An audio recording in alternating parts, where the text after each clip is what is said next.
Okay. Karnataka போர் யாருக்கும் யாருக்கும் நடுவுல நடந்துச்சு? எதுக்காக நடந்துச்சு? எந்த வருடம் நடந்துச்சு? அப்படின்றதெல்லாம் நம்ம இப்ப தெரிஞ்சுக்கலாம். கர்நாடக போர் வந்து பிரிட்டிஷ் ஈஸ்ட் இந்தியா கம்பெனிக்கும், பிரெஞ்ச் ஈஸ்ட் இந்தியா கம்பெனிக்கும் நடுவுல நடந்துச்சு.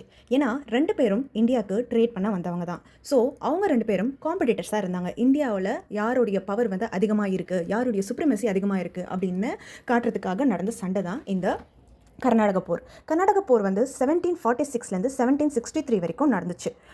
அவங்க வந்து மெயினாக எதுக்காகலாம் சண்டை போட்டாங்க அப்படின்னு பார்த்தோன்னா, இங்கே நடக்கிற ட்ரேடை கண்ட்ரோல் பண்ணுறதுக்கும், ட்ரேட் மீன்ஸ் இங்கே இருக்க ஸ்பைசஸ், டெக்ஸ்டைல்ஸ் இதெல்லாம் வந்து அவங்க தானே யூஸ் பண்ணிருந்தாங்க. அதாவது கம்பெனி அப்படின்ற ஒரு ஈஸ்ட் இந்தியா கம்பெனி, அதாவது பிரிட்டிஷ் ஈஸ்ட் இந்தியா கம்பெனியும் ஃப்ரெஞ்ச் ஈஸ்ட் இந்தியா கம்பெனியும் அவங்க தான் வந்து நம்ம நாட்டில் இருக்கிறத வந்து யூஸ் பண்ணிவிட்டு ட்ரேட் பண்ணி அவங்க ஏர்ன் பண்ணி கொண்டு போயிட்டு இருந்தாங்க. அது காரணம். அது வந்து யார் கண்ட்ரோலில் இருக்கும் அப்படின்ற ஒரு காரணம்.